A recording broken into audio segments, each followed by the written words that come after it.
Great Monday. Welcome to the Fully Human Connections podcast. I'm your host, King. I'm joined by my co-host, Reggie. How you doing today, Reggie? Doing well, King. Ready to start a new week with you, as we've been doing for some time now. Can't wait to get going. Absolutely. Same here. And that's what I like to get each stage started. We like to go through our gratitude moments. So I'll start by saying I'm grateful for my life, my health, my ability to see, hear, walk, talk, stand, breathe, and have a sound mind.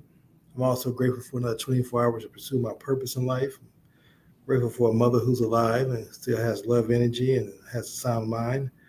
I'm grateful for the challenges and the problems that I'm dealing with on a currently daily basis, because I know that there's growth on the other side. I'm also just grateful again to be here with you on this podcast. It's Monday morning. Finally, I'm grateful for different possibilities this day is provides. Yeah, great. I'm grateful, as always, for indoor plumbing and a refrigerator with mostly fresh food in it. Grateful for, even though it's a mixed blessing, we've received a lot of rain in the last week here. It's a beautiful day today. And whereas there has been flooding in New York City and local places here in Connecticut, the rivers and streams are calm now, and they're kind of happy. And so it's just good to know that everything is getting back to normal. So I'm grateful for that, and just grateful to be able to do this, to get up on a Monday morning and as part of my day be in conversation with you to talk about things that we think are important. So I'm grateful for a lot. That'll suffice for now. Excellent. So what's your spiritual energy number? Yeah, I'm at a 10. And I admit that it makes it easier for me to choose 10 when it's blue sky and foliage is just beginning to turn up here, and there's some really nice colors out the window. But yeah, I'm operating at a 10. Excellent. Well, I am as well. I join you being a 10, as long as there's life and there's health. And like you said, the day that's having a gorgeous day just makes it better. So I'm a 10 right there with you. Yeah. So why don't you set up for our listening audience and myself what our topic for today's show will be?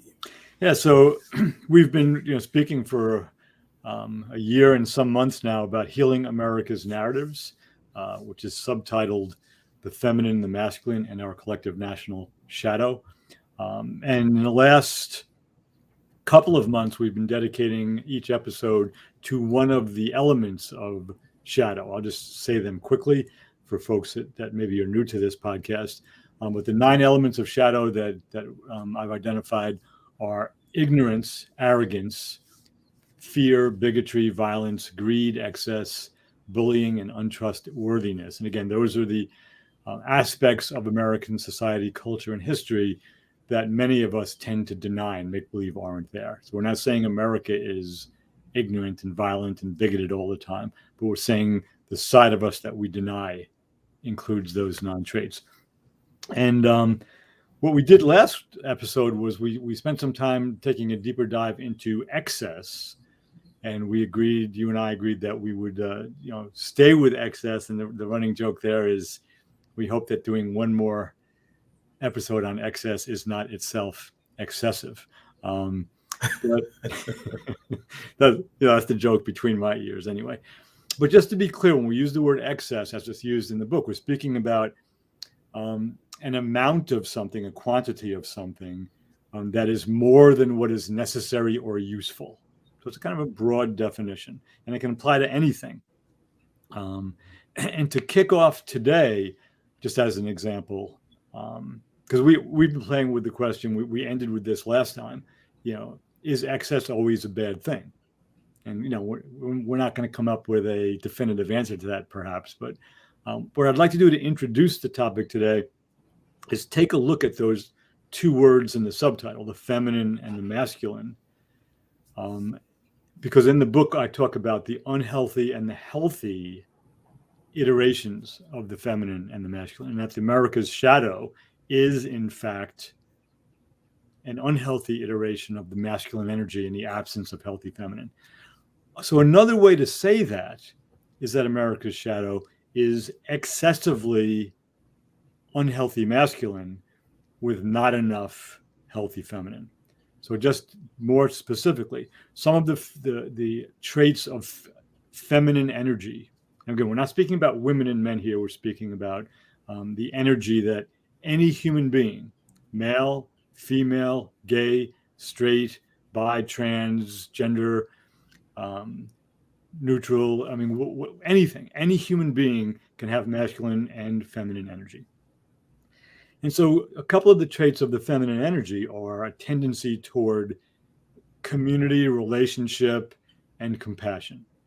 And you can just hear that. Community, relationship, compassion, nothing wrong with those three traits. However, in excess, if a human being, male or female, is excessively focused on relationship or excessively focused on compassion in the absence of wisdom, that can lead to a loss of the sense of self. And, typically the language that we use is codependency. I'm stuck in this relationship. I can only be myself in relationship. And that's not healthy for anyone, male or female.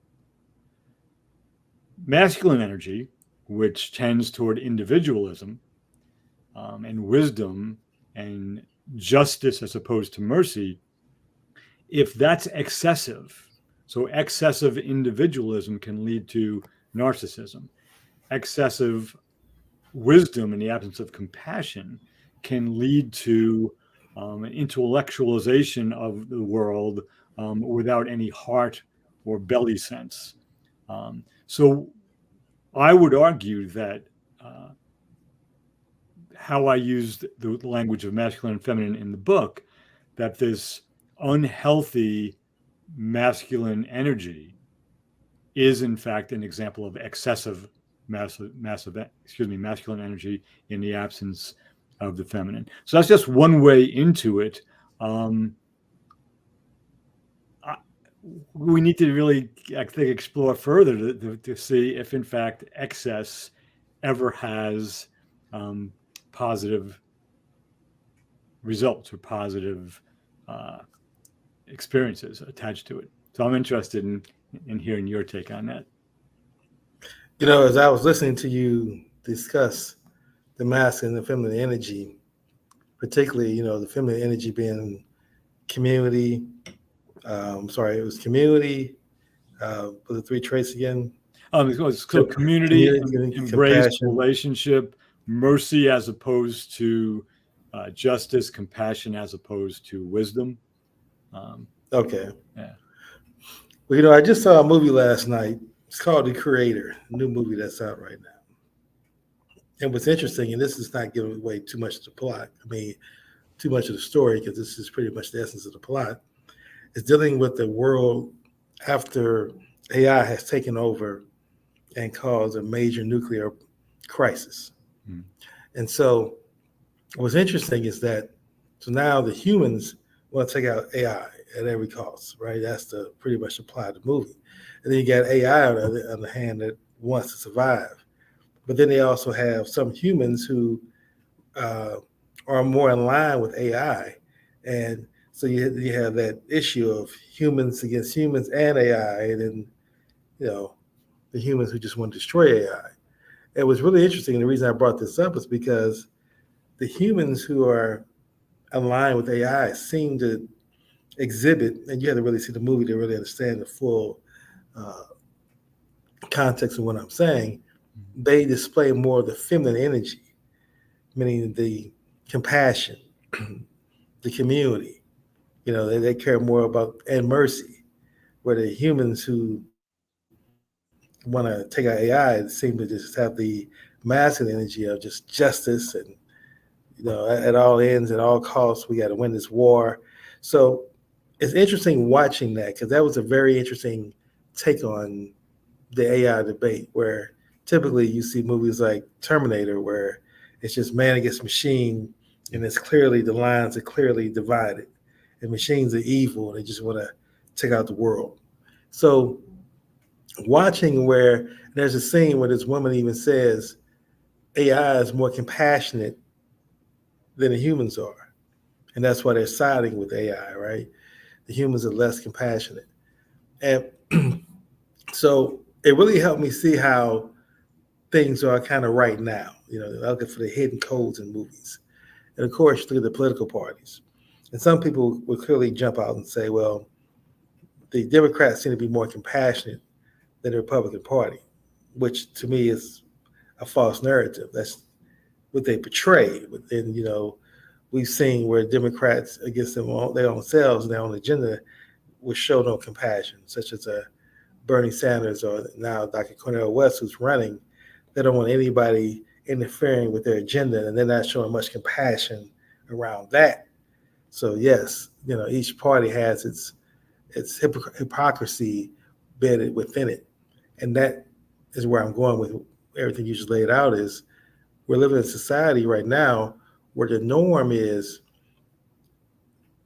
focus on me winning, as you say, my tribe winning, and your tribe losing, not our tribes coming together and finding the common good. Like, it doesn't seem like politics cares at all about the win-win.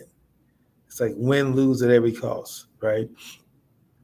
And that fuels an environment in which I believe people take that in a lot of different areas, whether they're romantic relationships, their business relationships, their family relationships. They have that kind of mentality and mindset where I got to win, you got to lose, and that's the way it's going to be. The person who provides the best argument or has the best resources is going to be the one that usually is going to win. So I got to position myself to have the most resources and have the best argument. Just quickly, I know I'm just kind of throwing a lot of things out there. I'm just sharing with you, which just kind of came to my mind. It reminds me of when I was dating when I was younger. And I remember I used to falsely believe, I don't know if I got this from an elder or not, but I used to believe that the person who cared the least is the one who runs the relationship. So my goal was always to make sure I wasn't the one that fell in love, that I wasn't the one that was going to show my expression of express my emotions more. I was always going to be a little bit more reserved, a little bit more in control, so I could always throw out that, well, we could break up. I could always bring up that trump card, so to speak. And as I gotten older and wiser and going through that, how that didn't benefit me. I didn't have happy relationships trying to be the person who wins as opposed to the person who loves, right? And that's where I'm really adding ending to my whole, I would say, soliloquy here is that I want to err on the side of love, not the side of winning. But is there love being felt? Is the love energy? Are we connecting to the love energy? Do we both feel better as a result of the conversation or the decision or the union? And if that's the case, then that's the goal I would like to strive for. So all that being said, I would look at if we could be excessive in the area of love, excessive in connecting to love and being passionate about love. Let me know your thoughts about how can there be too much excess in that particular area? Yeah, that's a great question. So a bunch of things are coming up. I want to go to the movie first, which I haven't seen, obviously. So, but just to comment on what you said. So it sounds like, that based on what you said, I'd be interested in seeing that, because it sounds like in there is the beginning of the integration of the masculine and the feminine with that one group who, isn't just compassionate, but has the wisdom and the compassion to say, okay, so AI, we created it. It's not human. It's a machine. But we don't need to destroy it in order to, that's not going to help us as human beings. So it sounds like there's a balance in there, but I don't want to say too much again, because I haven't seen the movie and you just gave us a real quick synopsis there. But I do hear something of the integration of the masculine and feminine in there. So that's one. The second thing that I'm going to end with the last thing you said about the excess. Is it possible to be excessive when it comes to love and caring? I want to finish with that. Not finish, but say that last. One of the things that really strikes me, and you're speaking about the movie raised it, and then speaking about the political parties and how it's, somebody has to win, somebody has to lose, is there's been there's a major, and this isn't from the book, and there are sources I cite in the book. I didn't think of this myself, but the whole idea of survival of the fittest, the Darwinian approach to things, that in order, this, we think the strongest survive. So survival of the fittest is what the masculine energy tries to do. We have to be the biggest and the baddest and the best and the quickest and have more bombs, the biggest military. Our police have to be militarized. That's how we keep control and we can save the world, if we're the biggest and strongest.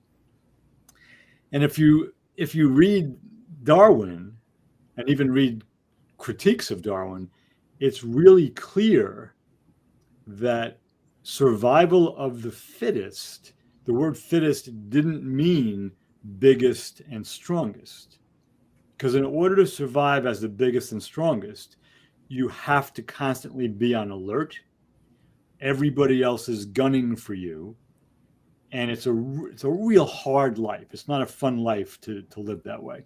But what Darwin was speaking about, the fittest in our earliest ancestors, both those that, wherever humans came from, but other animals as well, especially mammals, fittest meant those who were best able to cooperate because they survived in groups or herds or flocks or whatever you want to call them.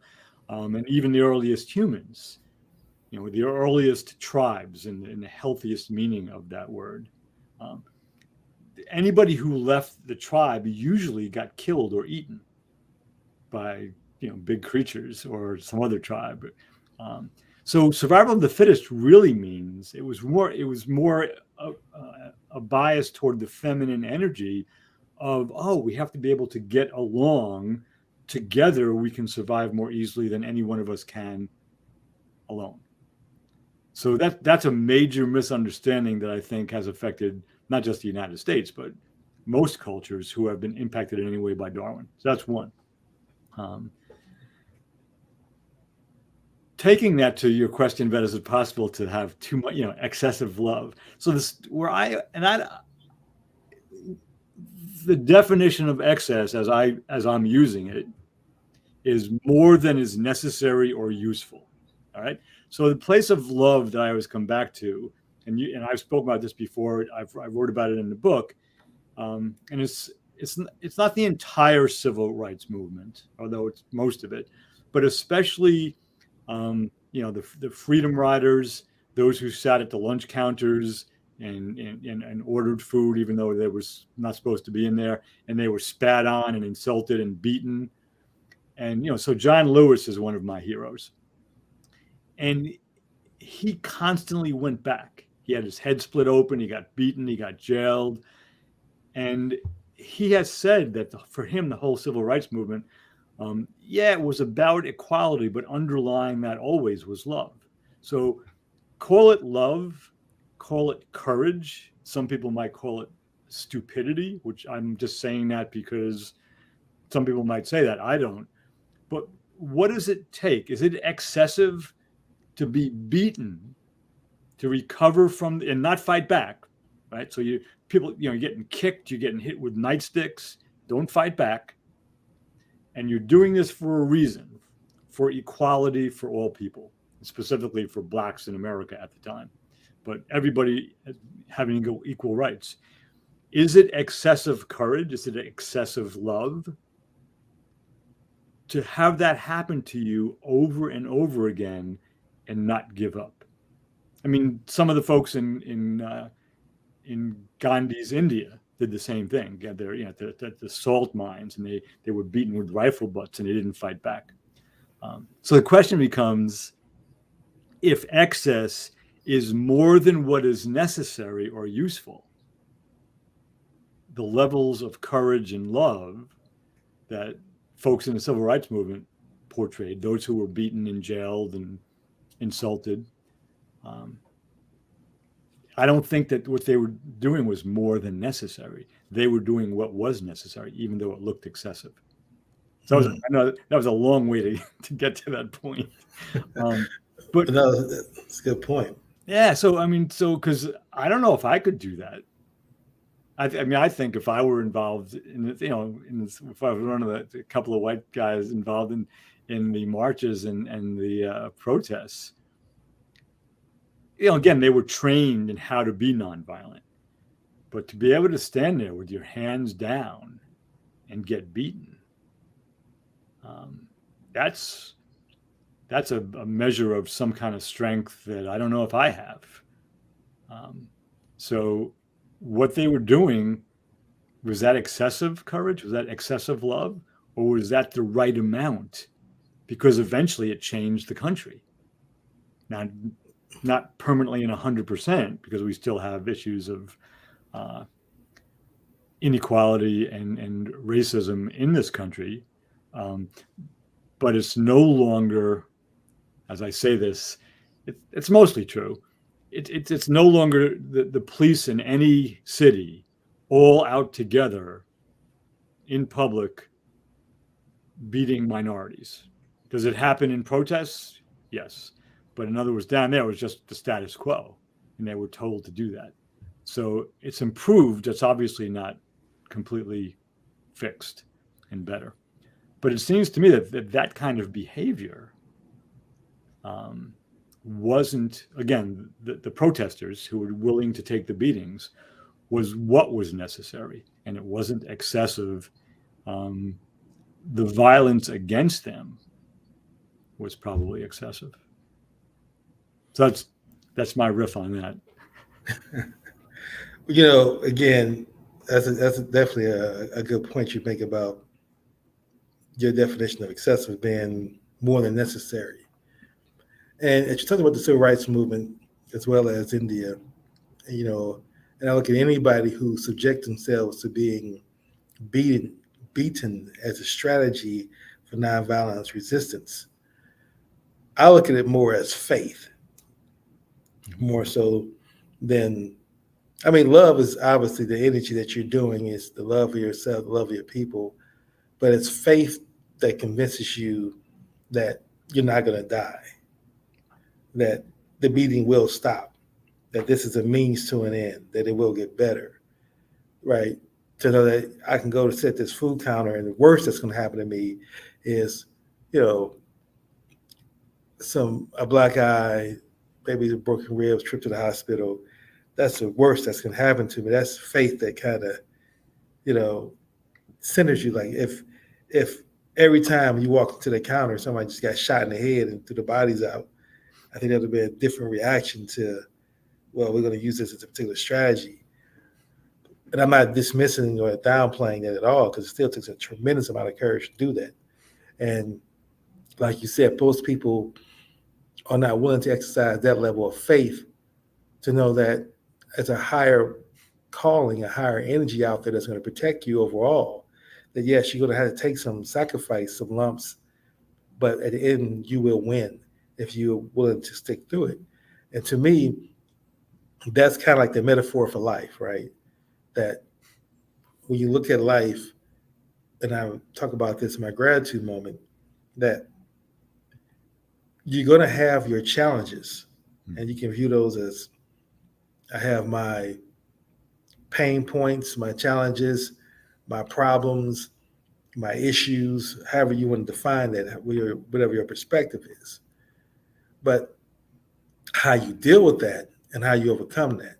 Like, to me, the alternative to not getting your head cracked and just complying with society was worse, because you could just get beat down for any reason at all. So at least I want to be with my friends. If I'm going to get beaten, I'm going to get beaten for a reason, as opposed to just walking down the street because I'm black and a cop decides to split my head because they say I gawked at a white woman too long, or I eyed a white man to his eyes, so that warrants the beating. See, beatings were going to happen anyway. So there was like, well, I rather cause this beating, be strategic with this beating, and leverage this beating to get, hopefully, folks who will see this and see the excessive use of force against what I'm doing. All I'm trying to do is eat at this lunch counter, and people will say, "Wow." Folks who are human would say, "You can't treat another human being that way," and that's why I believe the civil rights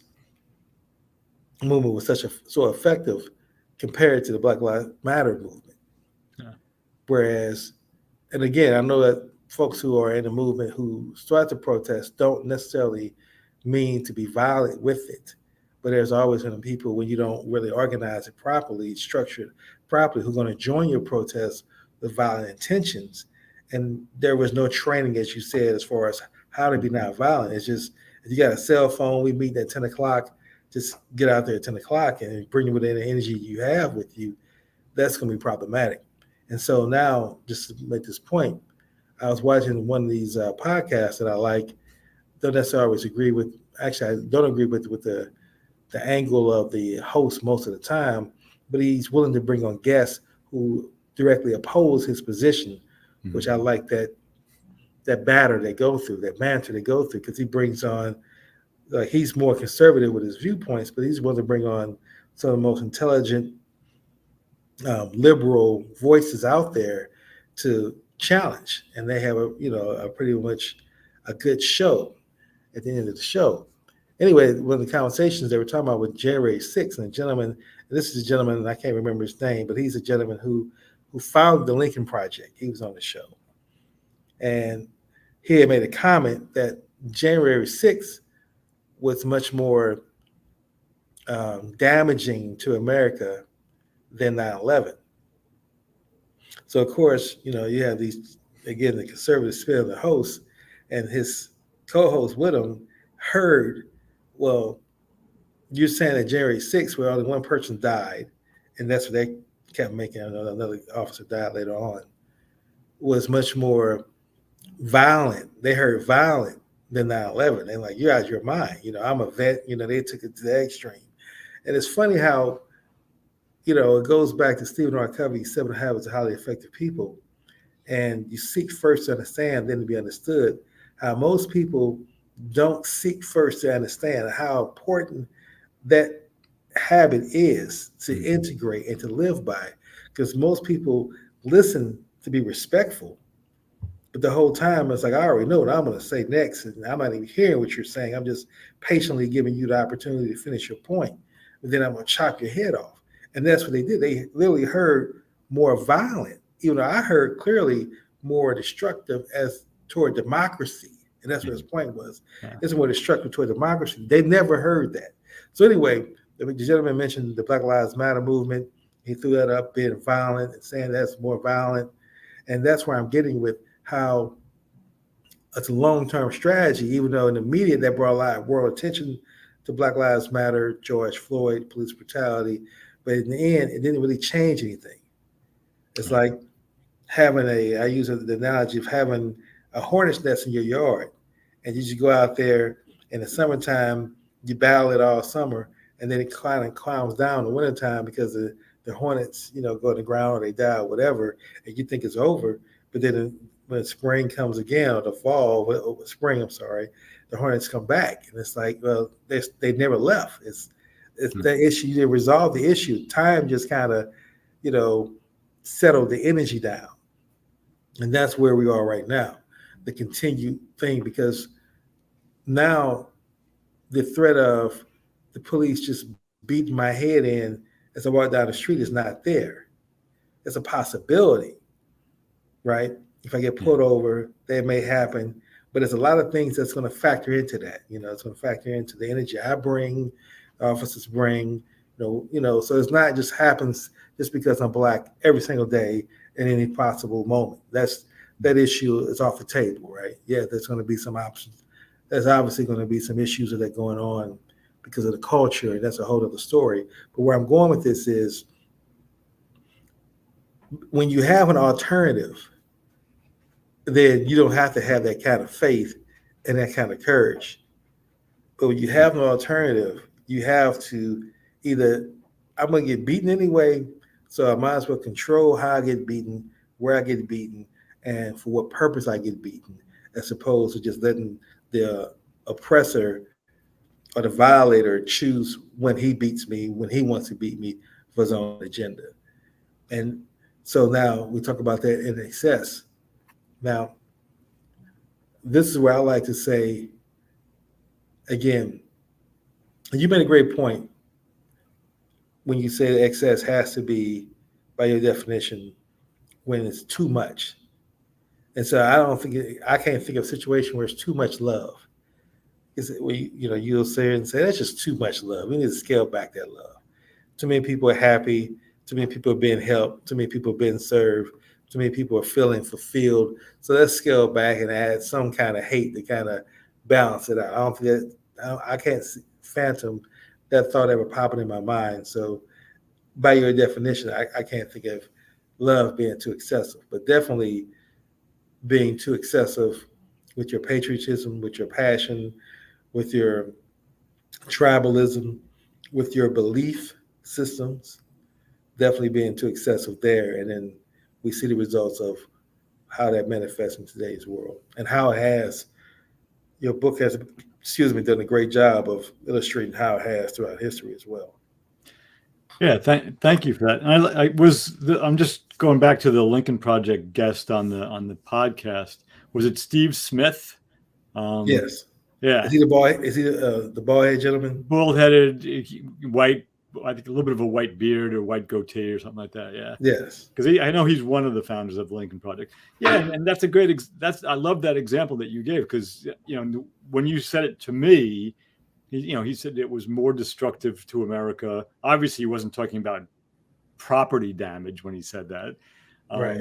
And they heard, violent and how many, instead of going right to counting deaths and all that. But if anything, 9/11, at least for a few weeks or months, unified the country because it was an outside attack. It didn't last long because, it did unify America. I mean, I know a lot of people want to buy flags, and we're buying flags to put on their front porch. They wouldn't do it right now at all. So you're absolutely right. So, and then once the Bush administration decided to go attack Iraq for no reason because it had nothing to do with 9/11, the divisiveness came right back. But that's a great example. I mean, and it's just this polarization of views. Which is itself is excessive. And I love the example you used of the difference between Black Lives Matter and the Civil Rights Movement. Because this is oversimplification, and you said it. The Civil Rights Movement was organized. You didn't get to do those marches or go into the luncheonettes and try to order lunch unless you were trained in nonviolence. And they, in terms of they actually rehearsed it. What would happen, they would half of the room would come in and they would start, they wouldn't hurt you that badly, but they would spit on each other and kick each other and insult each other. And you had it, if you couldn't show that you could sit there and take it, you didn't get to march or go to the luncheonette. And with Black Lives Matter, not to critique the intention of it, but there was no real organization. And, and in hindsight, I just look back and there's a really good reason that it's called Black Lives Matter. I wouldn't argue with that. But man, if the originator of that had just said all lives matter instead, it would have taken a lot of ammo from the opposition because we would have lost the all lives matter, the blue lives matter, and all of the counterattacks that came toward Black Lives Matter. But that's just me, kind of riffing on language. Going back to what you said, though, can there ever be too much love? And I agree. I don't think there can. But it depends on how the love is manifested, I think. And so an example that comes up for me, and this gets into the polarization around capitalism and socialism in this country. And anything that helps the poor or the average person is called socialism, and anything that helps the rich and the large corporations is called in a national interest. So it's a really interesting way that we do that. And I'm laughing as I say it. That's really not hyperbolic because it's really true. I don't know how I feel about guaranteed income, making sure everybody gets at least $12,000 a year, or some, nominal amount. So some basic things are taken care of. I'm not sure how I feel about that. But any conversation that comes from a place of love, because there are really poor people who, if they were guaranteed of 12 or 15K, you're not giving people $1 million, because you can't live on 12 or 50K. But if you get, that comes from a place of love. And if you have that, and there's been experiments with it, with virtually no exceptions, the people who got, $10,000 or $12,000 in a year, I forget where they did this, with virtually no exceptions, they didn't go out and buy a car. They didn't buy another TV. They either put the money into a savings account for when they would need it. They went back to school. They paid some tuition with it so they could be trained in something. They really used it in a responsible way to make themselves, to somehow better their situation. But here's what I'm, again, I don't know. The odds of that ever happening in this country are really small, I think. But that's a manifestation of love. I think the people who put that out there as a possibility, who really do try to help people who are disadvantaged, regardless of their skin color, their sexual orientation, whatever, human beings who are poor, whether they're homeless or just living in really bad conditions. Is that excessive? So to provide that, and there's probably an income level at which you don't get it. If you're making $1 million a year, you probably don't need the 12K. But I'm just making this up as I'm saying it. But that's a manifestation of love. Is that excessive? Guaranteed nominal income.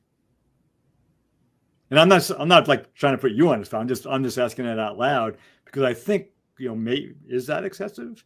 Because if it is, then this is the problem. And I speak about this in the book.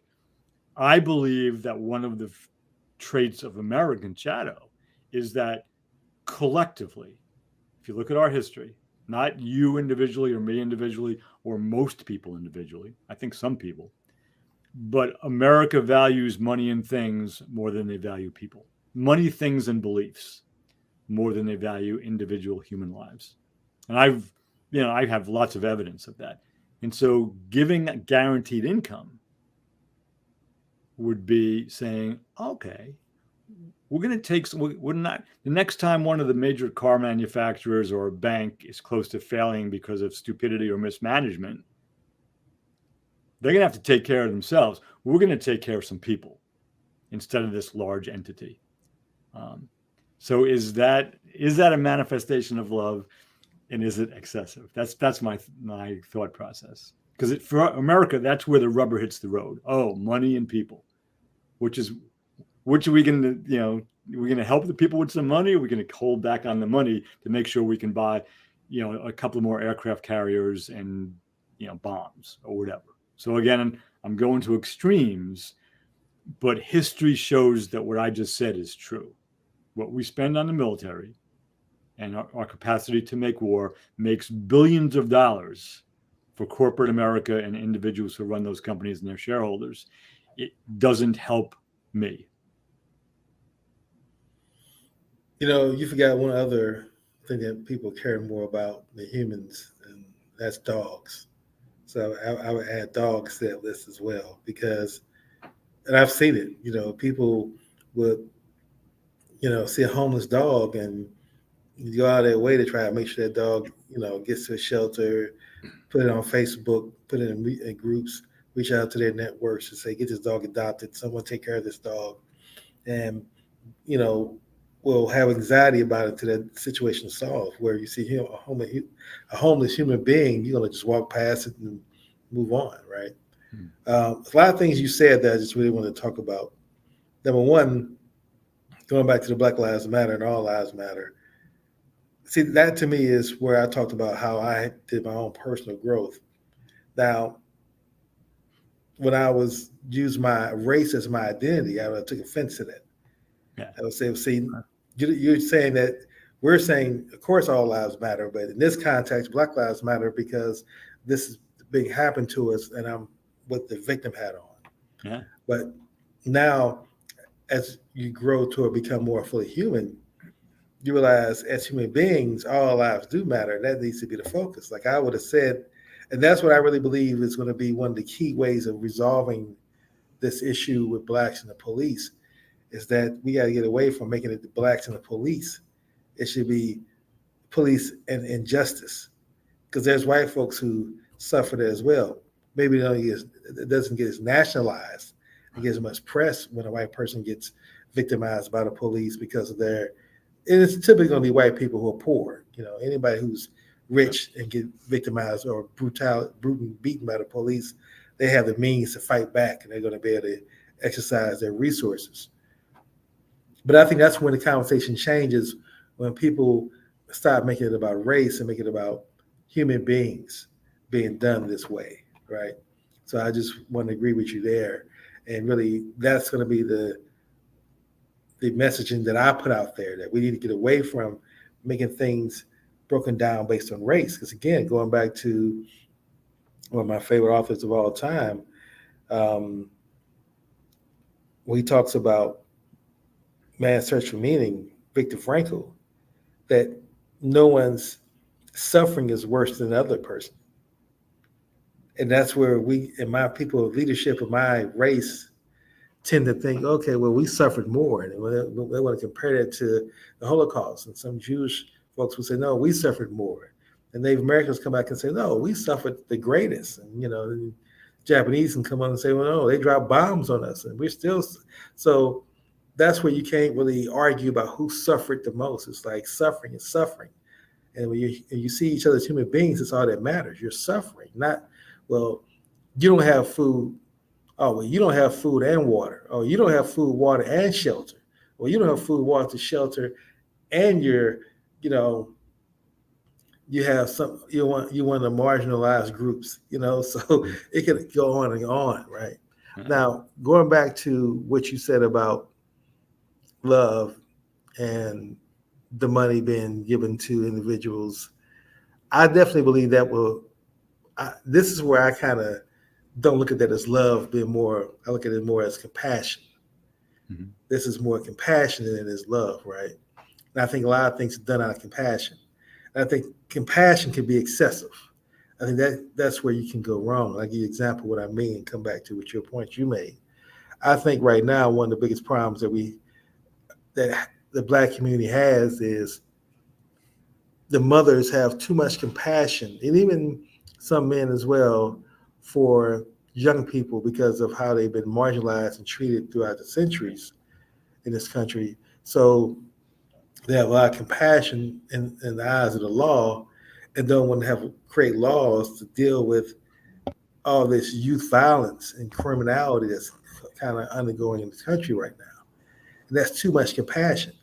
But folks would always justify, well, this person's 12, they know any better, or this person, mother wasn't in the house, or the father wasn't there for him. And it's like that compassion, but this person just stole this car, or this person just broke in his house, or this person is just, this person and a lot of his friends are going around and breaking into the department stores.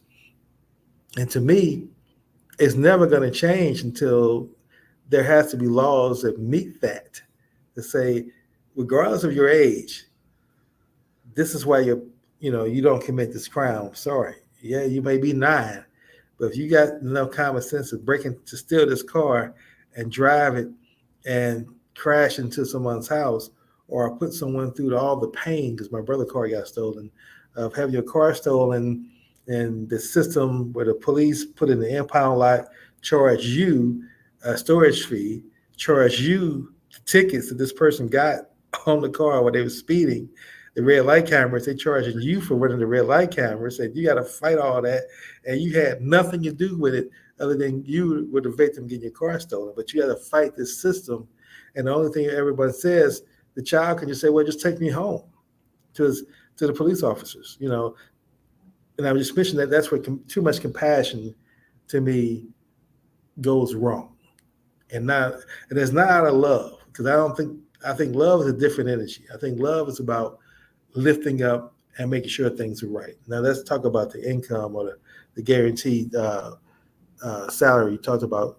I definitely think that I disagree with that because I believe that if you're going to get something from the government, it should be short term and it should be tied to you bringing forth some action towards it, not just I'm a citizen or I'm poor and I deserve it. So I think it's a big difference between deserve and need. And a lot of people may need assistance, but do they deserve assistance? And what I mean by that is, a friend of mine, we were having a discussion about folks in Baltimore. And it's a lot of neighborhoods that we walked in and did our work in. We would see elderly people, or maybe not just elderly people, but we would see disabled people riding in these motorized chairs. And they're riding down to the local liquor store to play the lotto, play the numbers. And we're like, well, if they can make it down the street to play the lotto and they're disabled, then they can also grab a stick and pick up their trash on the way down there. In other words, if they don't get their disability check and they're going to use a disability check to play the lotto, then they should have to work to get a disability check. It shouldn't just be you get this disability check because you're disabled and you're an American citizen. You should have to do some kind of volunteering, some form of giving back. It's like the old tribal rules of, okay, well, everybody has a role to play in a village. If the hunters go hunt and kill the lion, then someone has to remove the fur and prepare the meat. Someone has to prepare the set the table. There's a lot of different roles, but everyone has to do a role in order to eat, and that's the philosophy I believe in. So, if we're going to give folks money, it should be tied to, well, you got to volunteer, you got to help out. You can't just get money because you're an American citizen. You're an American citizen and you need it. It comes back to the question, do you deserve it? Are you doing something that warrants getting that check? That's why I like unemployment, because it's temporary. It has a cutoff, as opposed to Section 8, which just is it's conditions. As long as you continue to meet these conditions, having children, not having a man, a house, then you can always stay at this income level, then this check is always going to be there. Then it creates dependency upon the government in that context. And that's what we see. So I know I threw out a lot there, but that's kind of where I was going with it is I think compassion can be excessive. And I just want to show there's two examples of where I believe having too much compassion can cause more problems than good. Yeah, so I'm glad you went there with that. So I'll just say this piece out loud. So in Buddhism, some of the teachers refer to excessive compassion. They actually have a phrase for it.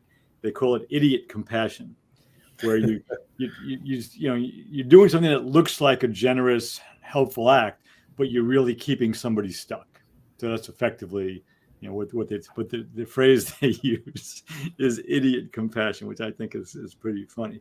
But all that, everything you just said, which I think everything is fair. I tend not to use like all-inclusive language like that because it can, it can leave something out. But this is something that, I probably bring up in almost every one of our episodes. What you just said really brings us back to this idea of development and what's my developmental worldview. So the examples you use of the folks in the motorized wheelchairs who, motor on down to the liquor store to, buy their lottery tickets and or maybe buy alcohol, and they're getting benefit from, the government for that. And that's just one example. There's lots of examples we could use. There are people who get those same benefits who don't do what you just described. And for me, it comes back down to whether I'm in a wheelchair, whether I'm healthy, regardless of the pigmentation of my skin, regardless of my employment status, regardless of my health status, how I'm going to behave is going to depend on a variety of things. But I argue that one of the most important things is my developmental orientation. So if I'm me-centric, egocentric, if it's the only concern I have is me, then I'm going to do that kind of stuff. I'm going to take my check, motor on down, not pick up any litter, get my lottery ticket and my pint or whatever I'm buying and go back. If I'm us-centric, if there's some other people I care about, some group, formal or informal group, I might be, maybe I will pick up some litter because I want my neighborhood to look good. Maybe, if I'm us-centric. If I'm all of us-centric, in other words, human-centric, the odds are I won't do anything that benefits myself at the expense of others. Not that I don't care about myself, I'll still take care of myself. So I think for all that we're talking about, the juxtaposition of love and compassion, I can be a loving person through a me-centric view, a healthy me-centric view, because that's a healthy developmental stage we all have to go through. I can be a loving person in an us-centric view. I can be a loving person in an all of us-centric view. And then I can be a loving person in an all that is centric view, where I really recognize I'm part of this universe, this creation, or at the very least, the planet. And so that's going to really impact, and it goes back to everything we talked about.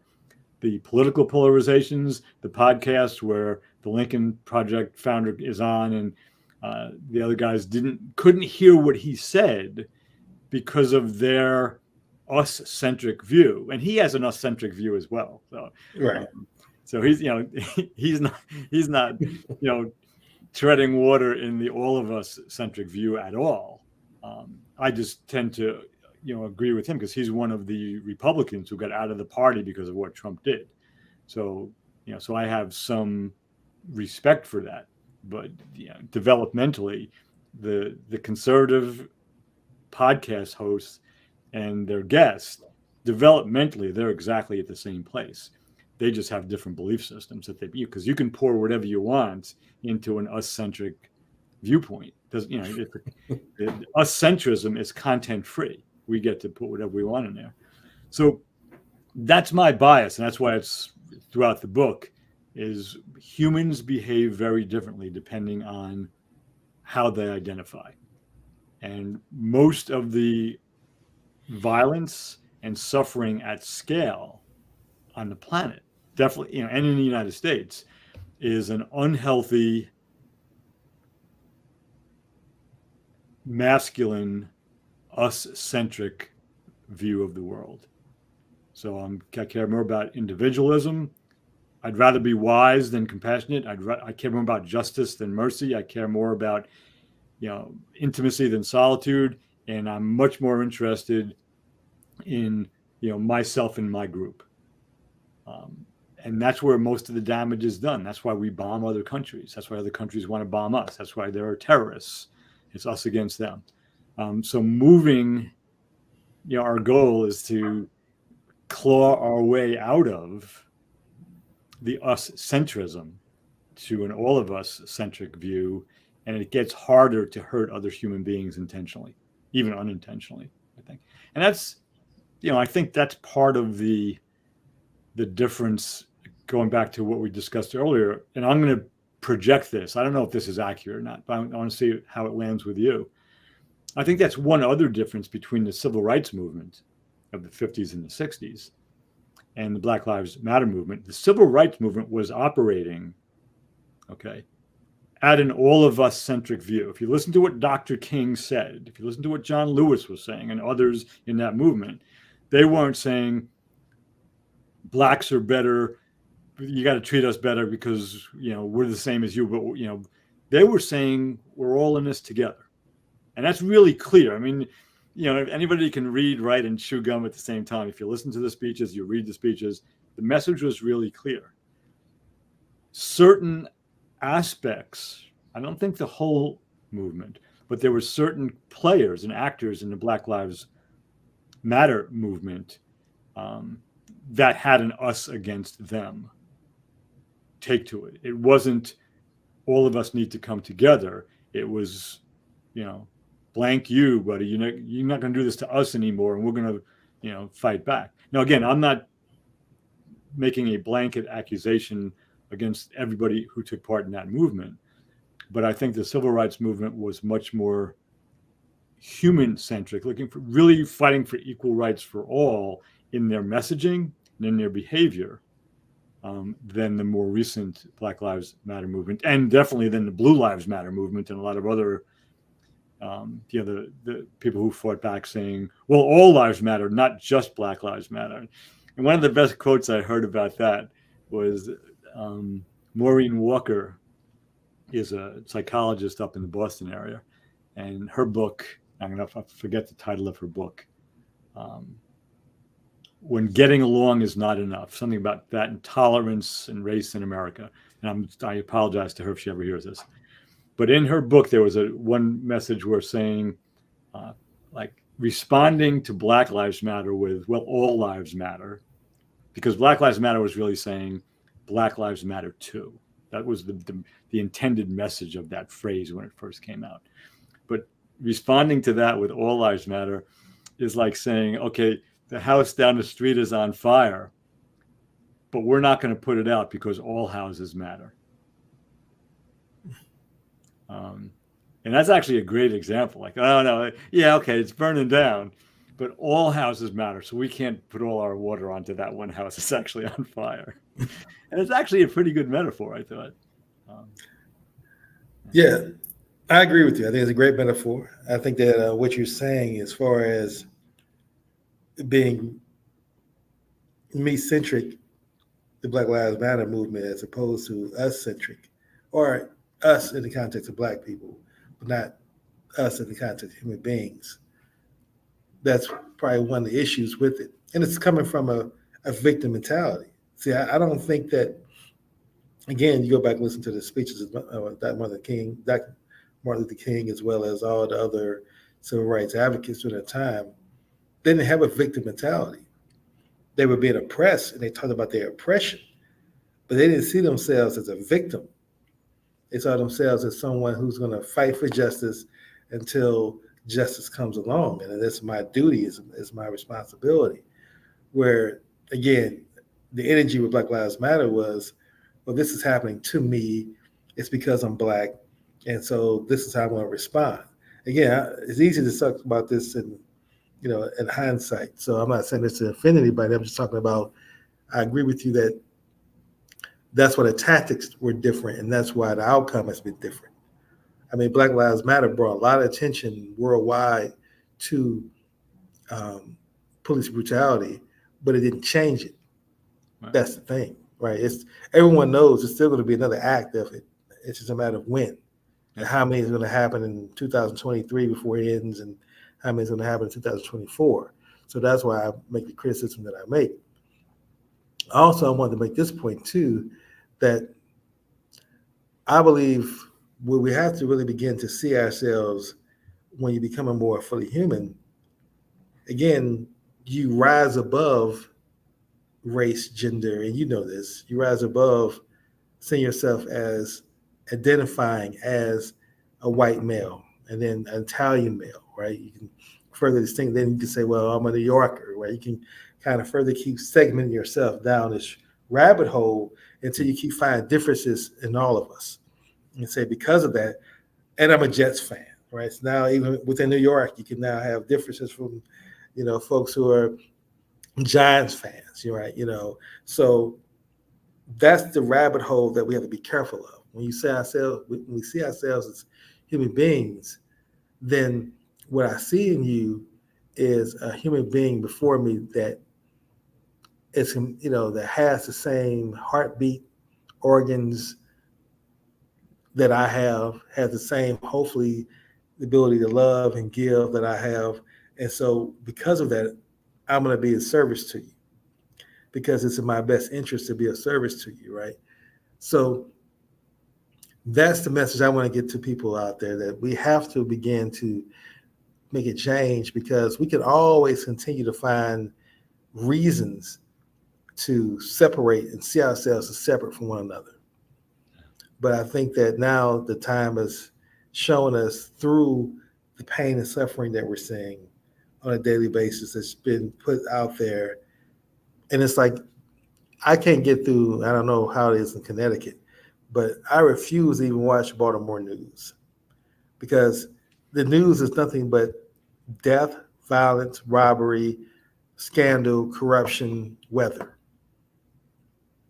And then every now and then they'll throw in some dogs trying to be rescued or someone doing something with a puppy, some human interest story. You might get one of those per week, but the rest of it is constant death, gloom, violence. Yeah. You walk outside, this is what's going to happen to you.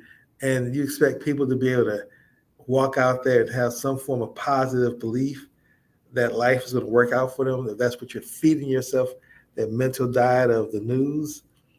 So now with all that being said, we reached a part of the show where, again, we talked about the problems, that we have in our society.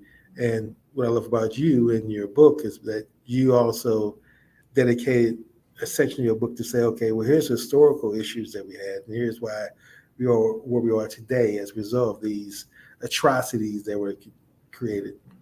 But as we heal, here are some ways for us to heal. So as we talk about excess, and we talk about, excessive compassion, what do you see as possible ways to heal around excess as it relates to now considering compassion, which some people will say that's a good trait, that's a feminine trait. We need more compassion in the world, but we also discuss how we can be excessive with our compassion, which can lead to some problems. So how do we navigate that as far as healing ourselves now?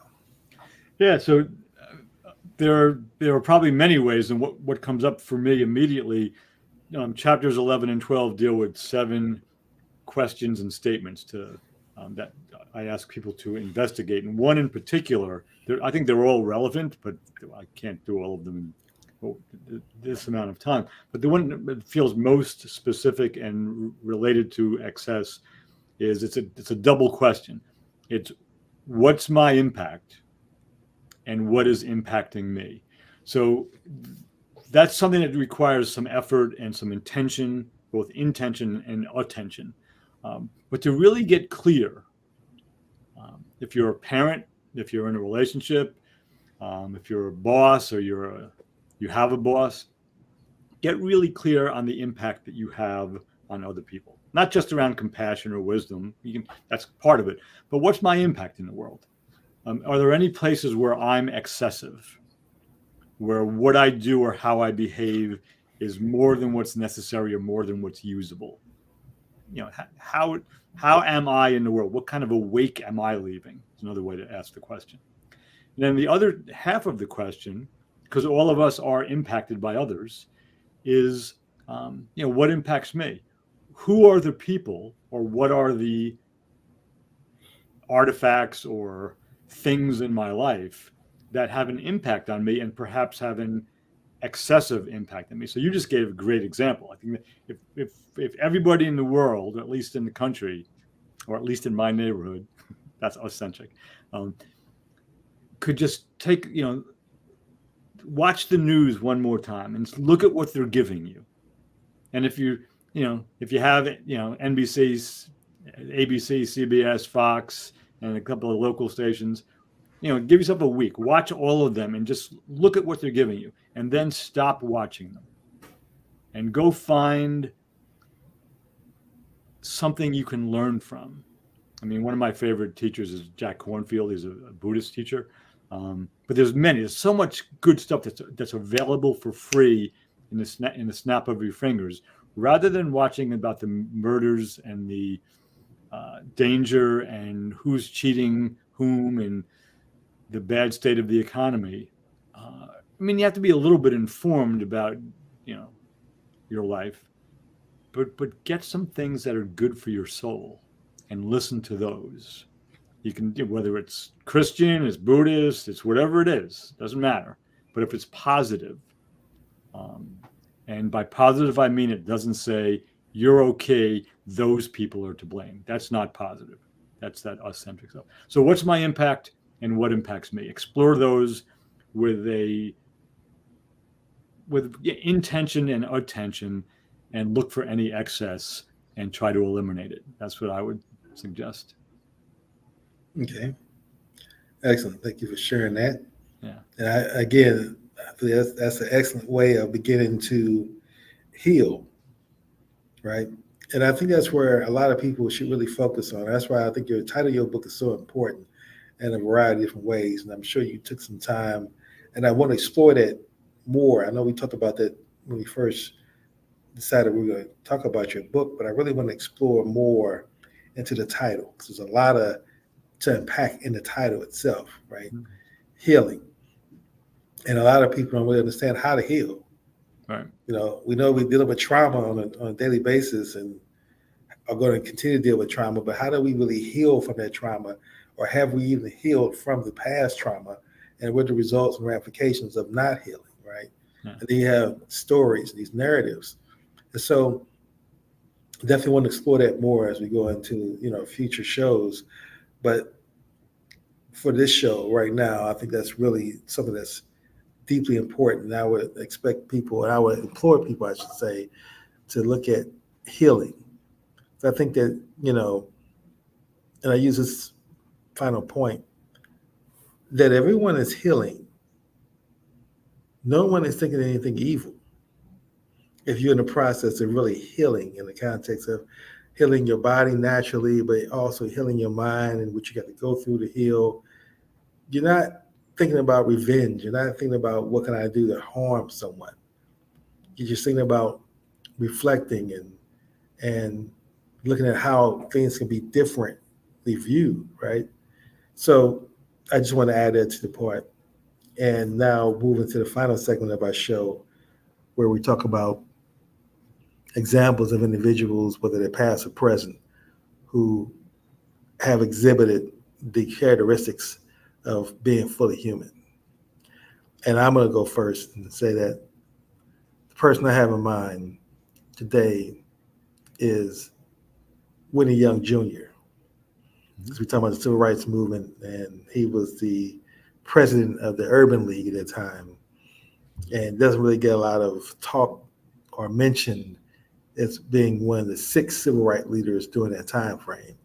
But the Urban League was responsible for funding and having relationships with the businesses to fund a lot of the civil rights movement activities so that King them can do out here and do the work that King did, and SNCC and all those students, John Lewis, who they get a lot of recognition, rightly so, because they took most of the beatings and things of that nature, but their activities wouldn't have been possible without the work of the Urban League.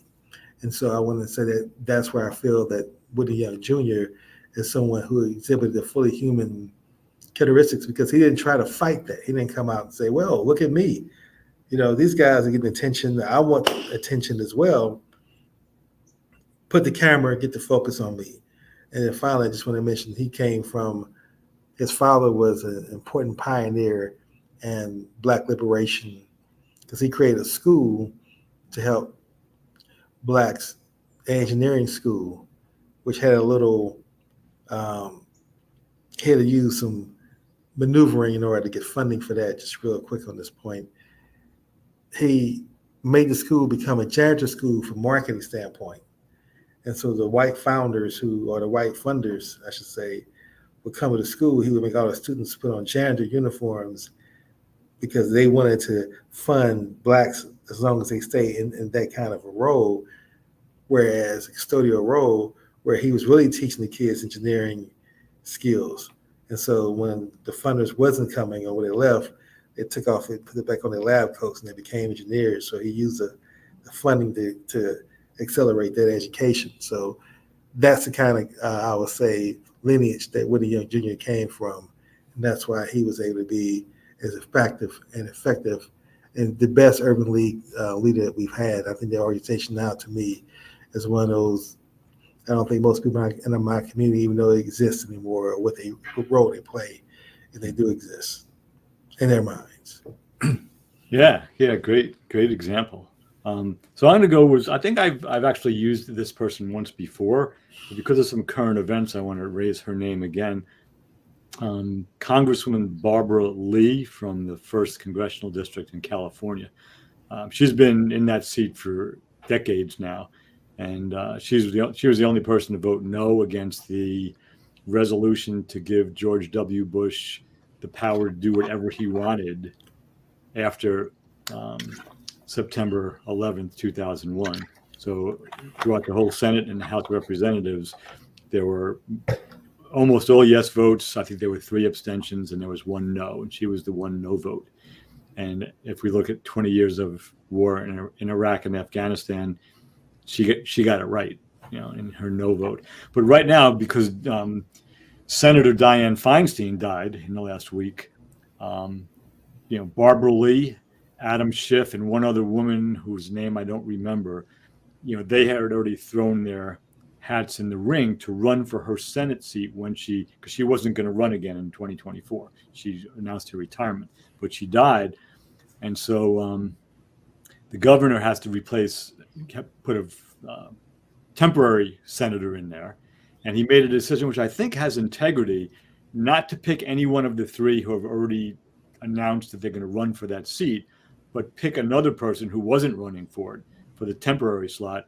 So he didn't advantage any one of the 3 who were running. But I just have a lot of respect for Barbara Lee and her integrity for decades. I didn't know her name prior to September of 2001. And then there were all these signs in New York where I was living at the time saying "Impeach Barbara Lee." I thought she was like a local legislator or something. I don't know who she was. I did some research, and it was a nationwide thing because they thought she was unpatriotic for voting against giving the president carte blanche to go bomb whoever we wanted to. So Barbara Lee is my choice for today. Well, excellent. That's an excellent choice as well. Well, we've reached the end of our show. And again, Reggie, thank you for, choosing a wonderful topic. First of all, writing a book, taking time and effort and the faith to put forth the penmanship and hopes that folks would actually read it and they would begin to help us heal, because that's definitely something we need to do as Americans, as citizens, as human beings, is heal. Yeah. And to our listening audience, thank you for listening to today's show. We're here every Monday at 10 a.m. And until next Monday, I want to hope that everybody can continue to explore and put themselves on a path to what it means to become more fully human. Thank you all.